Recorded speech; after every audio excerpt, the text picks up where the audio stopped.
Let's unpack this.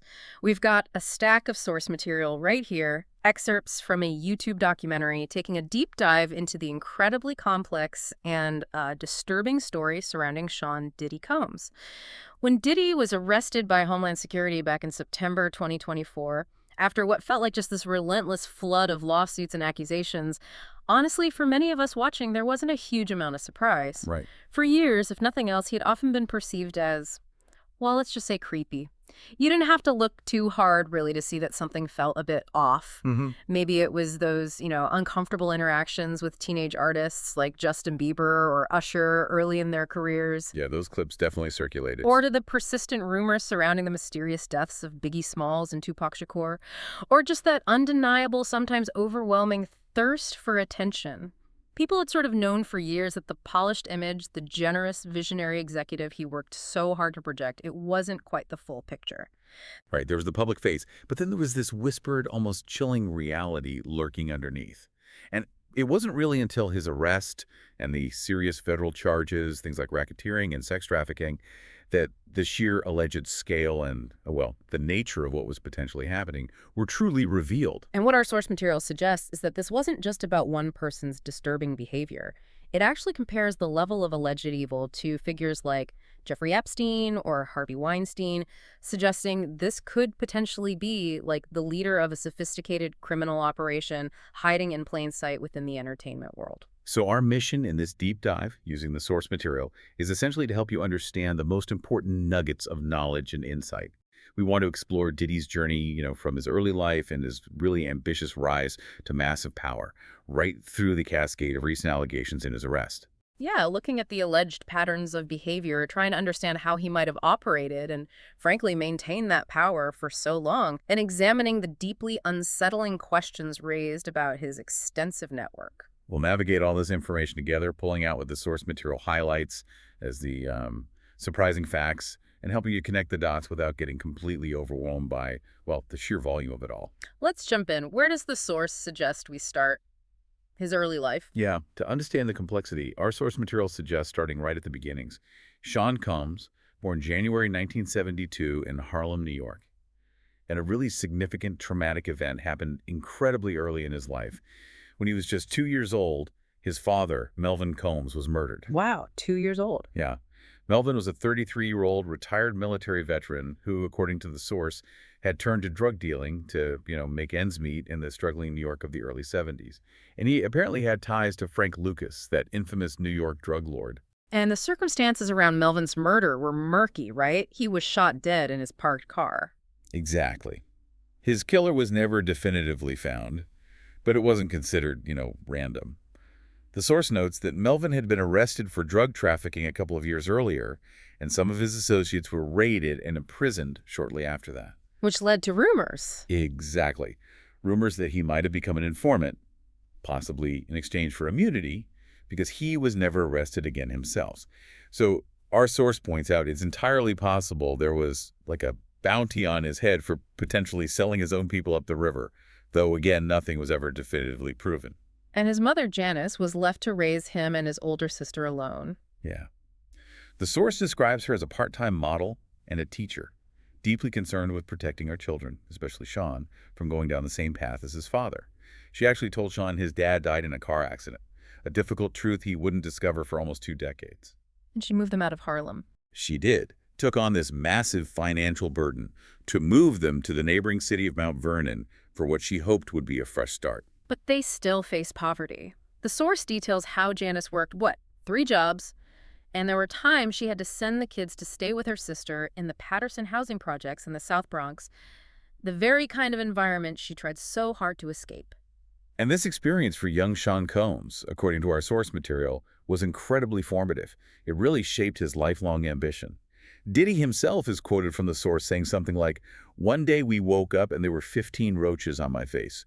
And I was like, I'm not going to do that. I'm going to get out of here. I'm going to be somebody. Don't take less in life." That memory, he said, is what really fueled him. It was about escaping those conditions. Never wanting to take less in life. Exactly. And his mother was dedicated to providing a strict Catholic upbringing, getting him involved in the community, making sure he stayed away from street life. She got him into a private school, Mount St. Michael Academy, an all-boys Catholic institution. He was even an altar boy for years. And here's a detail from the source that really makes you pause. Despite his mother's efforts to keep him safe, our source material highlights something pretty disturbing about Mount St. Michael Academy. Yeah. In 1988, just 1 year after Diddy graduated, both the principal and the chaplain at the school were indicted for abusing 14-year-old boys. This was a big case involving the NYPD, the FBI. The principal was sentenced to prison. Wow. Okay. And the source connects this. Well, what the source suggests here is a potential connection. It's speculative, obviously, but they propose that the monstrous and frankly evil choices and behaviors that allegedly defined Diddy's life much later could hint at a dark, unresolved trauma from his past, kind of framing it as potentially repeating what might have been done to him. It's a heavy suggestion. That is heavy. And does the source offer anything to sort of back that up? It points to specific instances later on. The countless stories and lawsuits about Diddy allegedly forcing young men into disturbing acts, his own admission about, Usher sleeping in his bed when he was a teenager, that really bizarre dynamic with Justin Bieber, and lawsuits alleging forced sexual acts on men. The source emphasizes it isn't about sexuality, but rather the chilling possibility of a guy doing what he knows, repeating what was done to him. Adding another layer to this early picture, the source material points to his mother's recent public statement after his arrest. Sounds difficult. Yeah, despite all the mounting evidence, the federal charges, the source describes her statement as plain evil and enabling. She portrayed him as a victim of lies, a public lynching, saying she can only pray to see him speak his truth and be vindicated. Wow. The source sees that perspective from his own mother after everything that's come out as deeply troubling. Understandably. So, okay, after graduating high school, Diddy gets accepted into Howard University for business. That pleased his family, presumably. It did. But university wasn't really his top priority. His immediate focus, according to the source, was the music industry. During his first year at Howard, he leveraged connections to land an unpaid internship at Uptown Records in New York. Okay, Uptown Records. Major label then. Huge R&B hip-hop label. And this is where his rapid ascent really began. Going by the name Puffy around this time, he quickly gained this reputation as fiercely ambitious, a natural networker, just willing to do whatever it took to advance his career. And he had an ear for it, right? Apparently incredibly valuable. His ear for production, spotting talent, so much so that the first record he produced, almost by accident according to the source, ended up selling 2 million copies. 2 million, just like that. Just like that. Within a year, the label's founder, Andre Harrell, promoted him to director of talent. He was only 21, suddenly very powerful in the industry. But the source also highlights that a darker side began to emerge pretty early on in his career.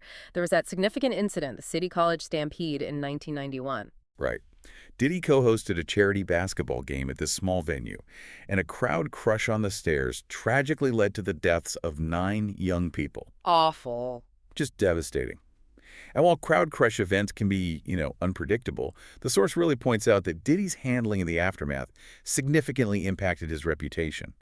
He later publicly claimed trauma, saying he was left alone with the bodies, tried to resuscitate people, even contemplated suicide from the pain, said it ruined his life. But what did the victim's family say, according to the source? That's often where the truth lies, isn't it? Well, the source contrasts Diddy's public claims with the accounts of the victims' families. They felt he showed kind of callous indifference and a real lack of accountability. One person whose older brother died said Diddy walked right past me. He didn't seem concerned. And the source also notes that after the tragedy, money from the charity event, which was supposed to go to a scholarship fund, was just nowhere to be found, suggesting it might not have even been set aside in the first place. And a civil case years later saw a judge rule that Diddy actually lied about his attempts to save people, further questioning his credibility.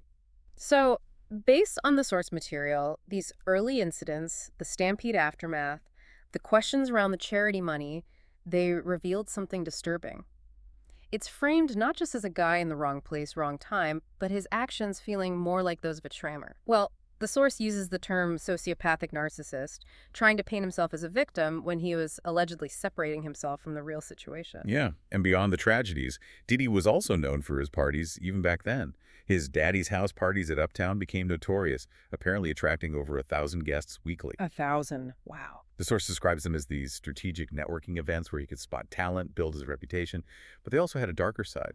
Reports of excessive drug use and underage drinking even early on. So What does this all seem to point to, looking at these early events through the lens of the source? Well, the source connects these early incidents, the handling of the stampede aftermath, the nature of the parties, this perceived lack of accountability to its view that they revealed a narcissistic or even, an evil streak beneath that Hmm. charismatic surface, Yeah. showing a disrespect and self-centeredness that would allegedly become a pattern. And speaking of patterns, one deeply troubling account from the source highlights this.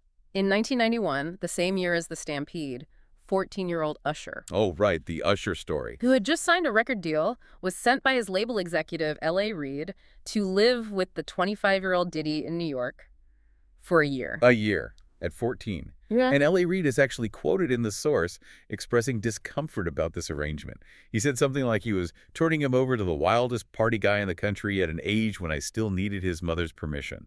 Wow. Yeah. And Usher later gave these cryptic, uncomfortable interviews about his time there, didn't he? Said he went to see the lifestyle and saw curious things taking place that he didn't necessarily understand. Mm-hmm. And when asked if he'd send his own kid to Puffy Flavor Camp, his response was emphatic. Hell no. Speaks volumes, doesn't it? It really does. And even Diddy himself later made a concerning comment about Usher sleeping in his bed, joking awkwardly about waking up together. The source views this whole arrangement, regardless of the specific details, as just deeply troubling. A 25-year-old man known for wild parties being given custody of a 14-year-old boy. It speaks volumes about Diddy's alleged character and maybe the industry's priorities back then. And another early example comes from Pam Lewis Rudden, Diddy's assistant at Uptown. She left because, as she says in the source, he called her a bitch one too many times. Yeah, she described a pattern of public berating and humiliation, not just in private, but in front of the whole office and all of the artists, just showing early disrespect, self-centeredness towards employees. So how did he get away with this, according to the source? How did he become, as they say, untouchable? Well, according to the source, Diddy became seemingly untouchable, despite these incidents, because he was just too valuable to the industry. His talent for spotting artists and generating massive profits meant that most people he came across were, as the source suggests, willing to overlook his alleged mistreatment and exploitation because he had too much power to ignore. He made people money. Right. Money talks. And the source points to one of Diddy's alleged tactics early on, Right. inserting himself into artist royalties. How did that work? The source describes it as a, well, bizarre and sinister tactic. Diddy would allegedly contribute a small lyric, maybe a background vocal or some production element, to an artist's song, specifically to secure royalties from multiple sources on that track, even if his contribution was minimal. So he gets a cut every time it's played or sold? Exactly. Every time the song was used commercially, he was personally profiting. Often, the source suggests, at the expense of the actual people making the music. So it sounds like an early pattern of exploitation, establishing that he would allegedly climb as high as possible and make as much money as possible, regardless of who he stepped on. That's certainly how the source frames it, yes. This ambition and drive led to what came next, discovering and signing Christopher Wallace, better known as Biggie Smalls, to Uptown. Right. Biggie was this incredibly talented rapper, difficult background, legal issues, facing prison time. Diddy found his demo tapes and was just convinced he was the next big thing.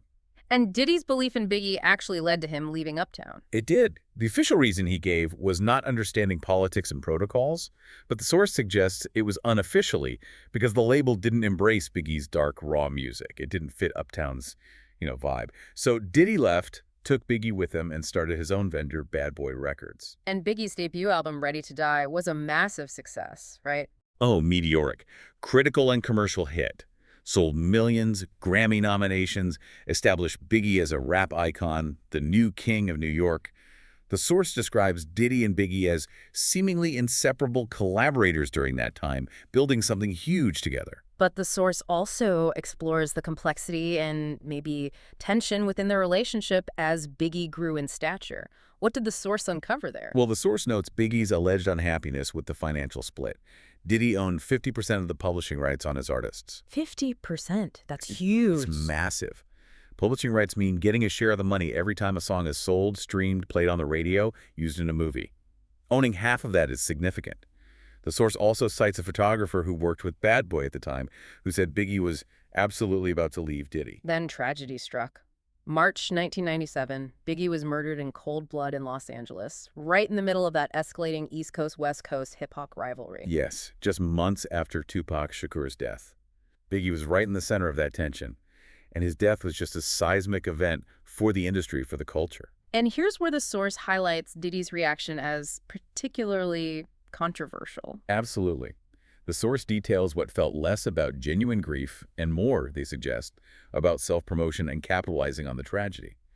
They mention that Diddy allegedly denied a publicity director's request to, just process her grief, instead assigning her the job of ensuring Biggie's posthumous album, Life After Death, went to #1. And the story about the Rolling Stone cover, that's pretty stark. Even more strikingly, yeah.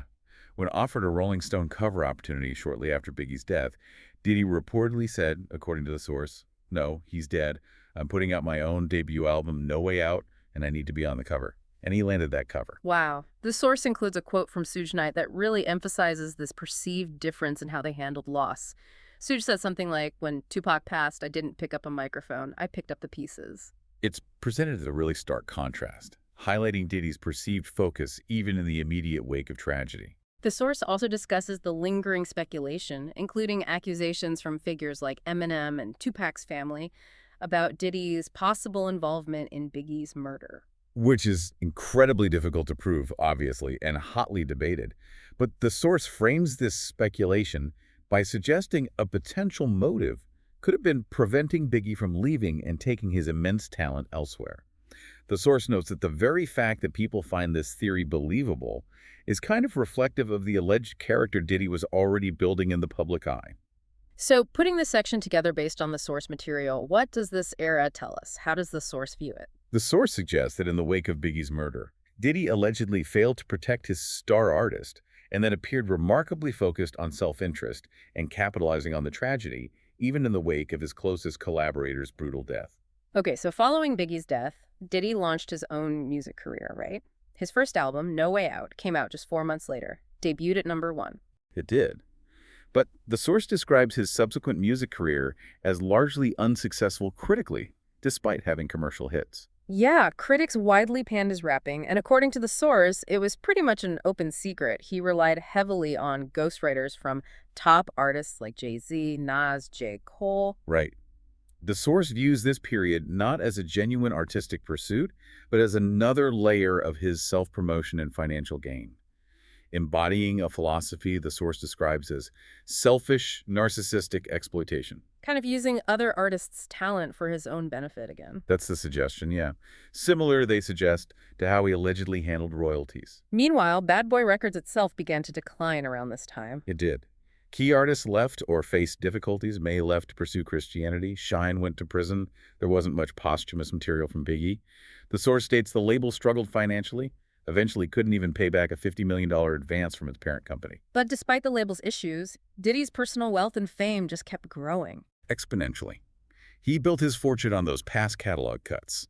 Successful ventures like his Sean John clothing line, the Ciroc vodka deal, eventually became a billionaire. He maintained his public visibility, cultivated that charismatic persona. And his early Daddy's house parties evolved into those infamous white parties of the 2000s. Yes. These massive million-dollar events attended by absolute A-listers, actors, athletes, politicians, billionaires, they were all over the tabloids, seen as defining moments in celebrity culture.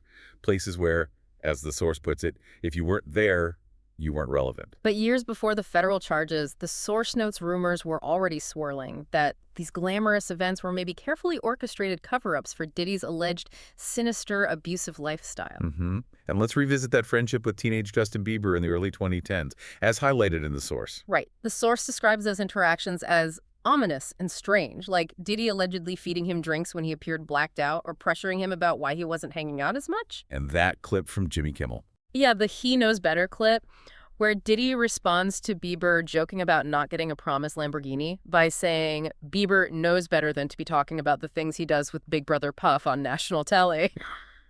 The source calls that the scariest and most revealing. Suggesting it's a moment where Diddy was maybe allegedly telling on himself, revealing a glimpse of some hidden dynamic. All the while, Diddy continued to cultivate this public image of success and philanthropy, opening schools, founding charities. Yeah, he even claimed, according to the source, a God-given purpose to save the black race. spoke about progress, equality, being inspired by the Me Too movement, launched a diversity training program. But the source points out the stark hypocrisy given his alleged history of exploiting and abusing Black people, including his own artists and employees. It's a huge contrast.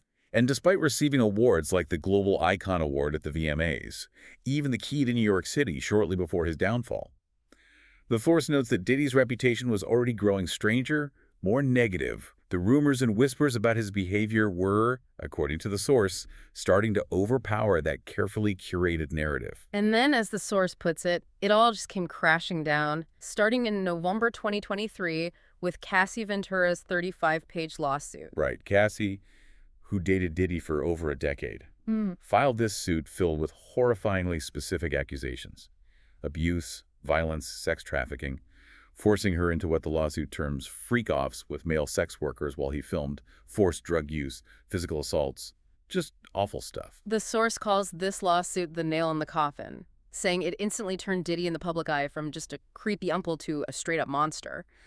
The lawsuit's preliminary statement even highlighted a past quote where Diddy thanked Cassie for holding him down in the dark times, contrasting it with the lawsuit's claim that she was held down by him in a cycle of abuse, violence, and trafficking. Chilling. And Diddy settled that lawsuit for a reported $30 million just one day after it was filed. Which, the source notes, only seemed to confirm the seriousness of the allegations for many observers. It looked like hush money. And that opened the floodgates, didn't it? 2024 saw this cascade of subsequent lawsuits. Yeah, producer Rodney Lil Rod Jones filed a 73-page suit detailing alleged abuse by Diddy, unwanted touching, and making claims about other figures like Meek Mill, Usher, Cuba Gooding Jr. allegedly consorting with underage individuals at Diddy's properties. Lil Rod's suit also detailed the alleged role of Diddy's chief of staff, Christina Carrorum. Right, describing her in the lawsuit as a Ghislaine Maxwell equivalent, allegedly ordering sex workers and distributing drugs for Diddy and his guests.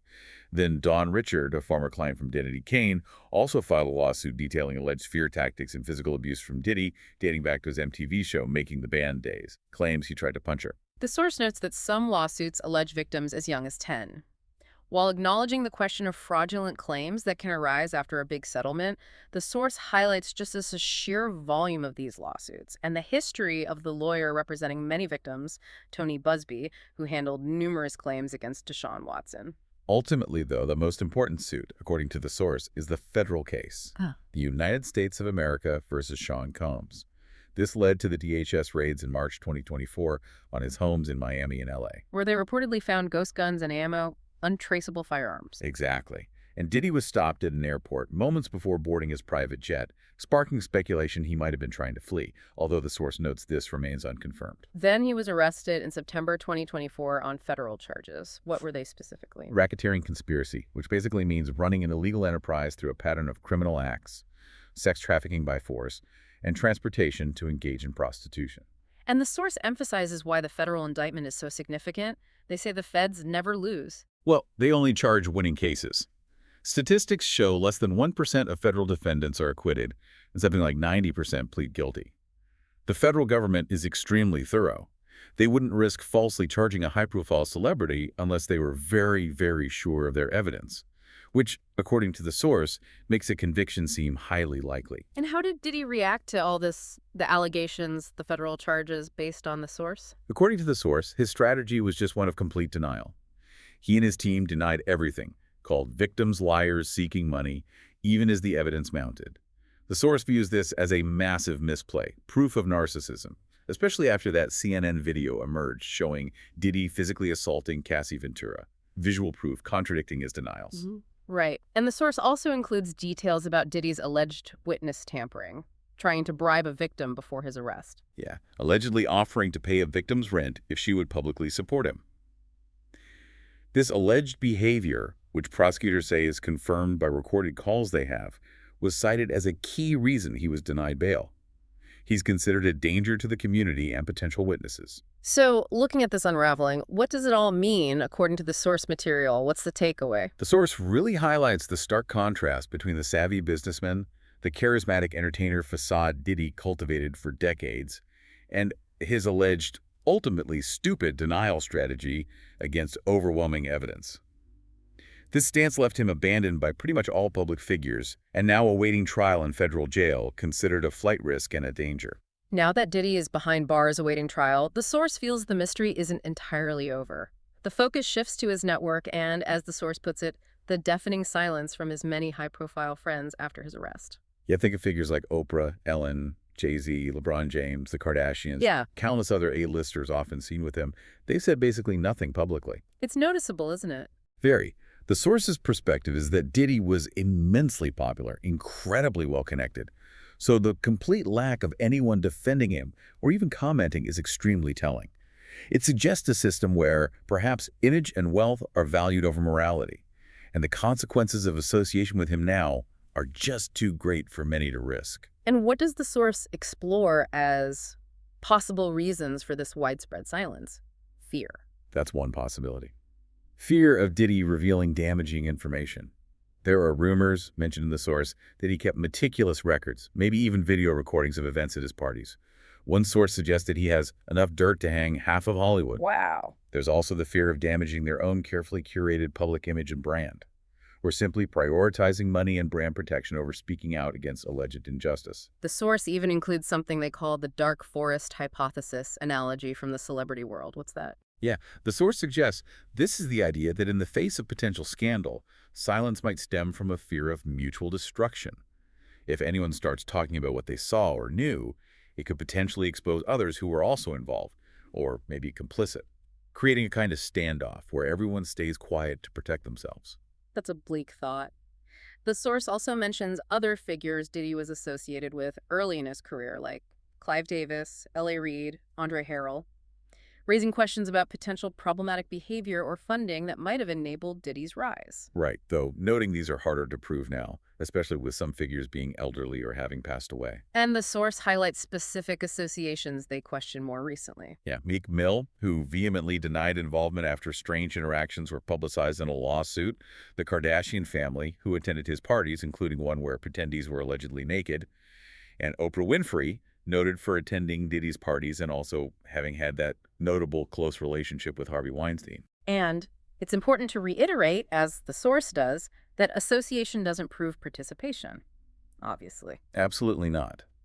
But the widespread silence from such prominent figures raises chilling questions about who might have, as the source phrases it, conveniently looked the other way for decades. So what does this final piece of the puzzle tell us based on the source material? Well, the source concludes this section by emphasizing their view that while the list of people who actively participated in Diddy's alleged abuse might be smaller, the list of people who knew and did nothing is probably a mile long. And the source questions whether the difference between participation and knowing inaction truly matters in the face of the alleged horrific injustices, suggesting this wider complicity is a deeply disturbing aspect of the whole case. So to wrap up this deep dive, we've covered a pretty significant trajectory based on the source material. From the alleged roots of trauma and ambition in his early life, potentially influenced by personal tragedy and maybe disturbing experiences. Right, through the patterns of exploitation, control, and alleged abuse that seem to have defined his music empire and business ventures for decades. We've seen the crumbling of his carefully constructed facade under the weight of numerous, truly disturbing allegations from victims, and eventually the federal charges brought against him. The source material paints this picture of a stark contrast between the inspirational, philanthropic, public persona. Diddy worked so hard to cultivate the self-proclaimed hero sent by God to save his race, even and the alleged monster he was behind closed doors, preying on and abusing others. And the chilling question the source really leaves us with is how this disparity was allowed to persist for so long. Despite rumors, despite alleged warning signs that seem to have been present throughout his entire career, how did it go on for decades? Yeah, considering the vast network of powerful people Diddy associated with for all those years and their current pervasive silence, what does this case, as presented in the source material, reveal about the systems of power, wealth, and accountability in the entertainment industry? And maybe even more unsettling, how deep might the consequences of turning a blind eye truly go? Something to think about.